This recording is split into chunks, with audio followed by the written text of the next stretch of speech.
अस्सलाम वालेकुम दोस्तों, इनसाइड भी मौजूद अगर में खुश आमदीद। दुनिया की वाहिद सुपर पावर का जनाब तख्त डोल गया है। अमरीकी अथॉरिटी के लिए बड़ा चैलेंज सामने आ गया है और अमरीका की तरफ से मुख्तलिफ ममालिक पर जो टैरिफ वॉर इम्पोज की गई थी उसका जवाब भी तैयार हो गया है। और लग ऐसे रहा है कि अमरीका मुखालफ तमाम कुव्वतें एक प्लेटफॉर्म पर मुत्तहिद हो गई हैं। इंडिया हो, रशिया हो या चाइना हो, इनका एक गैर रस्मी इत्तेहाद वजूद में आ गया है। और अगर मैं आपसे ये कहूं कि IRC यानी इंडिया, रशिया और चाइना ये अब ब्रिक्स के कोर ग्रुप के तौर पर सामने आए हैं, तो ये कहना भी कुछ ज़्यादा गलत नहीं होगा। हद तो ये है कि ब्राज़ील ने भी अमेरिका को आंखें दिखा दी हैं और उनको कह दिया कि अपना टैरिफ अपने कोल रख, हमें तुम्हारे टैरिफ से कोई लेना देना नहीं है, हम अपनी लड़ाई खुद ही लड़ लेंगे, अपना सामान हम खुद ही बेच लेंगे, हमें पता है कि हमने अपने लिए मुतबादल मंडियां कहां पर तलाश करनी है।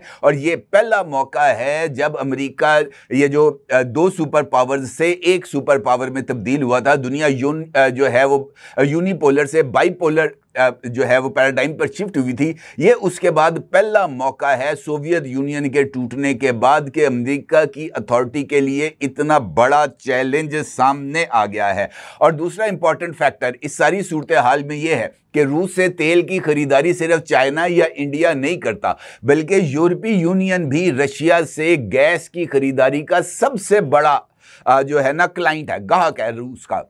और अब यूरोपीय यूनियन पर अमेरिका ने ये मुतालबा आयद किया था कि वो भी रूस से गैस की खरीदारी बंद कर दे, तो यूरोपीय यूनियन की तरफ से भी ऐलान सामने आ गया है और उन्होंने कहा कि जनाब हमने सर्दी से ठिठर के नहीं मरना, हम जनाब रूस से गैस की खरीदारी जारी रखेंगे। अहम तरीन डेवलपमेंट्स मौजूदा सूरत हाल में सामने आ गई हैं और इस सूरत हाल में सवाल है और इम्पॉर्टेंट सवाल है कि अमेरिका की ताकत का जो सूरज है वो कब तक ग़रूब होगा और क्या ब्रिक्स ममालिक वाकई अमेरिका के लिए चैलेंज बन सकते हैं। इंडिया, रशिया और चाइना का गैर रस्मी इत्तेहाद टैरिफ वॉर को किस हद तक मुतासर कर सकता है। और सबसे इम्पॉर्टेंट सवाल कि हम बेचारे इस माहौल में या इस खेल में शामिल होंगे या खामोशी के साथ बड़ी ताकतों के दरमियान होने वाली इस लड़ाई के नतीजे का इंतज़ार करेंगे और उसके बाद इस बात का नारा लगाएंगे कि जेड़ा जिते ओदे नाल, क्योंकि हम तो इस लड़ाई में ना तो अमेरिका का साथ दे सकते हैं और ना ही चाइना को छोड़ सकते हैं। इस सारी सूरत हाल पर बात करते हैं और इन तमाम सवालात के जवाबात तलाश करने की कोशिश करते हैं। डोनाल्ड ट्रंप ने अपने मुल्क को जो खसारा था और अमेरिका के ऊपर जो इस वक्त कर्ज का बोझ है उससे निजात हासिल करने के लिए अमेरिका में जो कैश इनफ्लो का एक नई डॉक्ट्रेन मुतारफ़ कराई थी कि अमेरिका के अंदर जो भी कारोबार करेगा उसको टैरिफ अदा करना पड़ेगा। ये बज़ाहिर तो देखने में एक बड़ी ही अजीब सी चीज़ लगती है, लेकिन डोनाल्ड ट्रंप का ये मानना है कि इसके नतीजे में अमेरिका में डॉलर्स की रेल पेल हो जाएगी और अमेरिकी मार्केट की कीमतों में इस्तेहकाम होगा और अमेरिकी इकॉनमी ज़्यादा स्ट्रॉन्ग होगी, क्योंकि अमेरिका की तरफ से बनाई जाने वाली मसनूआत की अमेरिका में जो मांग है वो पूरी होगी और उसके नतीजे में जो डॉलराइजेशन है दुनिया में उसके ऊपर जो डॉलर की डोमिनेंस है वो बरकरार रहेगी। इस चक्कर के अंदर इस इक़्तिदार में आने के बाद डोनाल्ड ट्रंप ने टैरिफ वॉर का आगाज़ किया और इस टैरिफ वॉर के बाद जो मुख्तलिफ इक़दामात हैं टैरिफ आयद करने के हवाले से वो सामने आए। दुनिया के मुख्तलिफ ममालिक जो कि अमेरिका के साथ कारोबार करते हैं उन्होंने इस टैरिफ वॉर के ऊपर जो है अपने तहफ़्फ़ुज़ात का इजहार किया, लेकिन अमेरिका ने उन तमाम तहफ़्फ़ुज़ात को यकसर मुस्तरद करके टैरिफ को इम्पोज करना शुरू कर दिया और फिर उसके बाद ताख़ीर की गई, अगस्त की डेडलाइन दी गई और फिर 1 अगस्त से टैरिफ के असूल को लागू कर दिया गया। अब इस दौरान मुख्तलिफ जगहों पर मुख्तलिफ तरह के रद्द अमल सामने आए। ब्रिक्स जो कि एक जिसे हम कह सकते हैं कि G7 की एक पैरेलल ग्रुप है, उसने अमेरिकन अथॉरिटी को चैलेंज किया और अभी जो रिसेंटली ब्राज़ील में इजलास हुआ था ब्रिक्स का, वहाँ पर ब्रिक्स ममालिक के लिए अलग करेंसी मुतारफ़ कराने का तजवीज़ भी सामने आई। इंडिया ने अगरचे मुश्तरका करेंसी की तजवीज़ की मुखालफत की, लेकिन इसके बावजूद मुश्तरका करेंसी का मामला जो है वो ज़ेर बहस आ गया और इसको डोनाल्ड ट्रंप ने अपनी तौहीन से ताबीर किया और ब्रिक्स ममालिक के खिलाफ पहला क्रैकडाउन किया और ब्रिक्स ममालिक के ऊपर टैरिफ को इम्पोज कर दिया। रूस के ऊपर इल्ज़ाम आयद किया गया कि उसने यूक्रेन के साथ जंग लड़ी है, लिहाजा उसके ऊपर टैरिफ होगा। चाइना के ऊपर टैरिफ इम्पोज कर दिया गया, ब्राज़ील के ऊपर, और बाद में इंडिया के ऊपर ऑयल प्रोक्योरमेंट के इल्ज़ाम पर टैरिफ इम्पोज कर दिया गया। लेकिन ये मामला यहां पर अभी रुकता हुआ नजर नहीं आ रहा, क्योंकि ये टैरिफ वॉर के आगे बढ़ते ही रशिया, चाइना और इंडिया,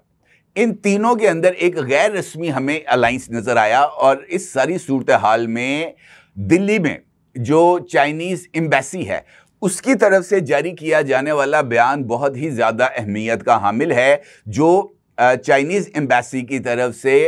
इंडिया पर टैरिफ को इम्पोज करने और फिर जुर्माना भी आयद करने पर जारी किया गया। इस बयान के अंदर कहा गया है, जो कि चाइनीज एम्बेसी ने कहा कि वो इंडिया की सालमियत के लिए जो उसके लिए तजारत के ऑप्शंस हैं उसके दायरे को महदूद करने की मजम्मत करते हैं। और वो ये कहते हैं कि डोनाल्ड ट्रंप का इंडिया के ऊपर टैरिफ इम्पोज करना या उसको इस बात की सजा देना कि वो रूस से सस्ता तेल क्यों खरीद रहा है, ये उसके दाखिली मामलात में मुदाखलत के मुतरादफ है और चाइना इस मामले पर इंडिया के साथ खड़ा है। ये पहला मौका है एक तवील अरसे के बाद जब चाइना ने किसी भी मौक़िफ़ पर इंडिया का साथ दिया और इंडिया के साथ खड़े रहने का ऐलान किया। इस बयान के बाद दूसरी इंपॉर्टेंट डेवलपमेंट ये सामने आ रही है कि चाइनीज़ वज़ीर ख़ारजा, जिन्होंने 20 अगस्त को पाकिस्तान का दौरा करना है, उनके शेड्यूल में भी तब्दीली आई है और अब वो पाकिस्तान आने से पहले इंडिया का विजिट करेंगे और इंडिया में इंडियन वज़ीर ख़ारजा Subrahmanyam Jaishankar Indian prime minister Narendra Modi के साथ भी मुलाकातें करेंगे। और ये भी डेवलपमेंट हमारे सामने आई है कि 7 बरस के बाद, 7 साल के बाद नरेंद्र मोदी जो हैं वो चाइना जा रहे हैं। तो ये जो डेवलपमेंट्स हैं ये बहुत ही ज़्यादा अहमियत की हामिल हैं और ये इस बात की तरफ इशारा कर रही हैं कि एक गैर रस्मी अलायंस नजर आ रहा है जिसको हम इंडिया, रशिया और चाइना यानी IRC के नाम से मौसूम कर सकते हैं। अब ये जो IRC है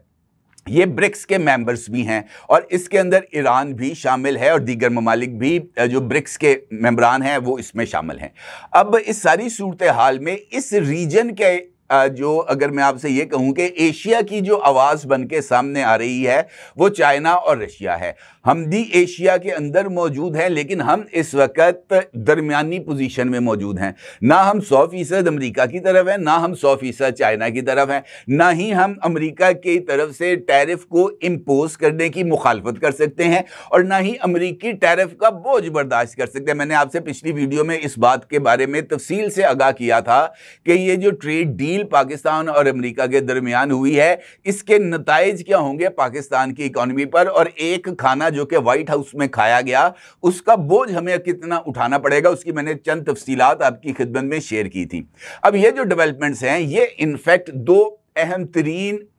जो इशारे हैं वो दे रही हैं। एक कि अमेरिका का ये जो सुपर पावर का ताज था जो उसने अपने सर पे पहना हुआ था, ये ताज अब उसके सर से उतरने वाला है, क्योंकि अगर अमेरिका के मुखालिफ ये जो ब्रिक्स का धड़ा है ये अपने मौक़िफ़ पर डटा रहा और उसने अमेरिका को टफ टाइम दिया और अमेरिकी टैरिफ पाबंदियों को ठोकर पे रखा, तो ये अमेरिका के लिए एक बहुत बड़ा सेटबैक होगा और ये उसकी आलमी पोजीशन को ख़तरे में डालने के मुतरादफ होगा। यानी अमेरिका के अरूज के ज़वाल का आगाज़ शुरू हो जाएगा और ये ज़वाल अमेरिका को कहां तक लेके जाएगा ये भी एक बड़ी ही इंपॉर्टेंट सूरत हाल है। ये बात भी हमें मद्देनजर रखनी चाहिए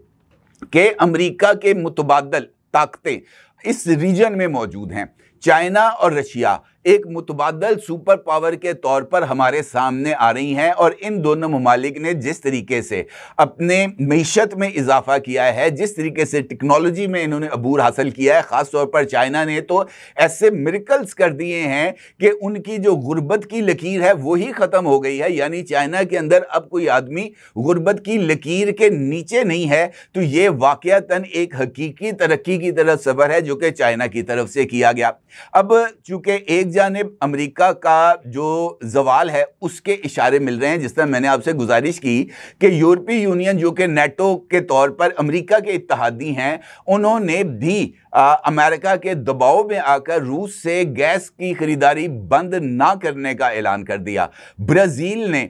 टैरिफ के ऊपर डोनाल्ड ट्रंप को साफ जवाब दे दिया और कहा कि जनाब हम तुम्हारे टैरिफ से नहीं डरते, तुमने टैरिफ लगाना है तो 100 दफ़ा लगाओ, हम अपना सामान अपने ही अंदाज से मुख्तलिफ जगहों पर नई मंडियां तलाश करके भेज देंगे। जो इस बात का इशारा है कि अमेरिका के लिए अपनी ग्लोबल पोजीशन को बरकरार रखना बहुत ज़्यादा मुश्किल होता चला जाएगा अगर ये सूरत हाल आगे बढ़ती है, जो कि हमें आगे बढ़ती हुई नज़र आ रही है। क्योंकि जब तक आपके पास एक शेर कॉम्पिटिटर नहीं होगा तब तक आपकी अपने पास ताकत का अंदाजा नहीं होगा। अब अमेरिका के सामने चाइना एक मुतबादल सुपर पावर के तौर पर इमर्ज हो रहा है और चाइना की ताकत अमेरिका के लिए नुकसानदेह है और अमेरिका चाइना को ही अपना एक मुतबादल के तौर पर या अपने बराबरी के तौर पर समझता है और यही वजह है कि चाइना को अमेरिका की तरफ से मुसलसल दबाव का सामना है और चाइना भी रूस की तरह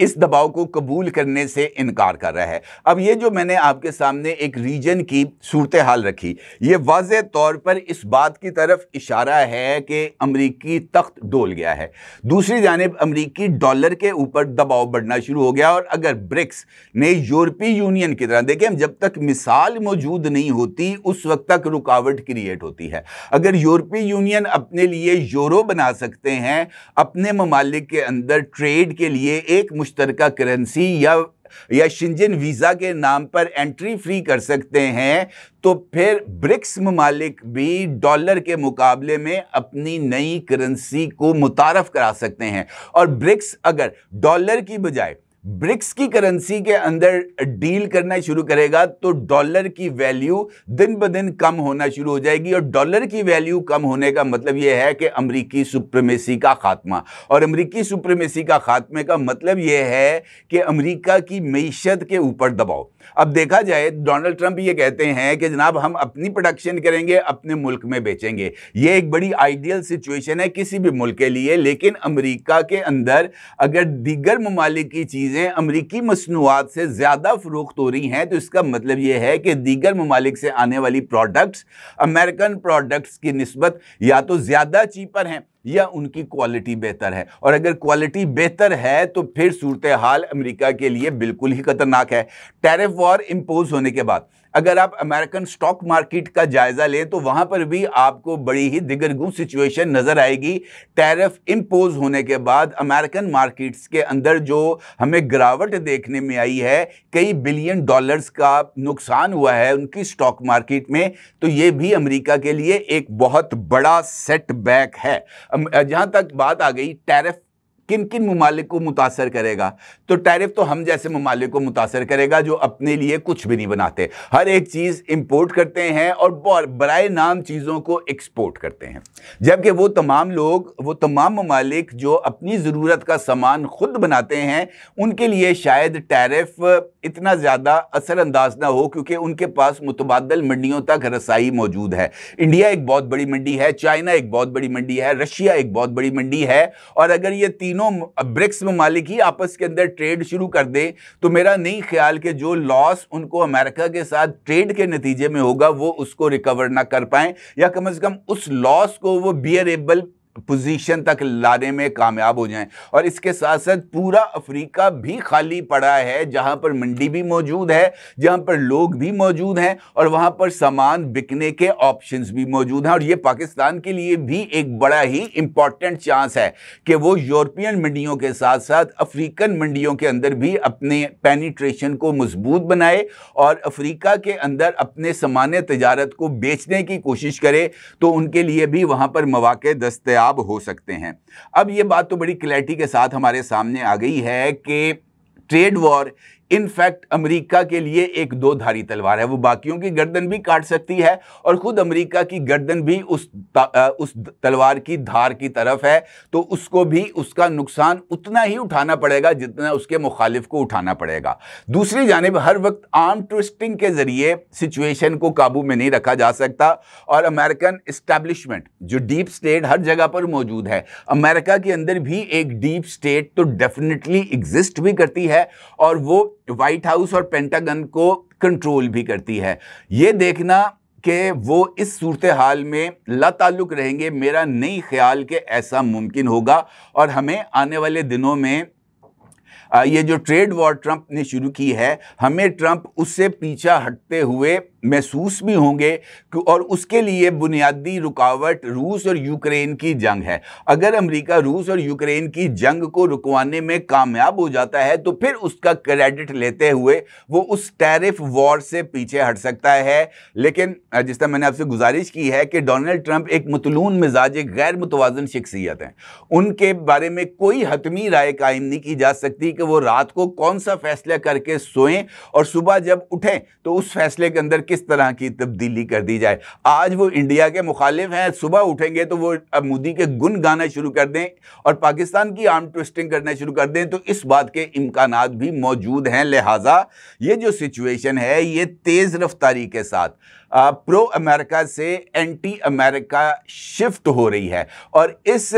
जो एक टैक्टिकल शिफ्ट है इसके अंदर पाकिस्तान को अपनी पोजीशन को मेंटेन करना, ये उसके लिए एक बड़ा कड़ा इम्तहान है कि वो रीजन की कुव्वतों के साथ अलाइन भी रहे और अमेरिका को नाराज़ भी ना करे। ऐसी सूरत हाल और ऐसी टाइट रोप पर चलना ये यकीनी तौर पर पाकिस्तान की हुकूमत, पाकिस्तान की रियासत और इस्टेब्लिशमेंट के लिए बड़ा मुश्किल अमल है अगर वो कर गुजरें। और अगर ऐसा कर गुजरें तो शायद किसी जगह पर कोई जो है ना वो ऑप्शंस पाकिस्तान के पास भी आ जाएं। अदरवाइज़ मुझे ये सिचुएशन कुछ ज़्यादा बेहतर अंदाज में टैकल होती हुई नज़र नहीं आ रही। अमेरिका के इक़्तिदार का सूरज गुरूब होते ही रीजन के अंदर जो नई पावर हाउसेस बनेंगे वहाँ पर पाकिस्तान की मौजूदगी पाकिस्तान के लिए बहुत ज़्यादा फ़ायदेमंद साबित हो सकती है। काश हमारे पॉलिसी साज इस एंगल पर भी गौर कर लें। अब अगर ज़रूर इज़हार कीजिएगा। आपको बहुत शुक्रिया। अल्लाह हाफ़िज़।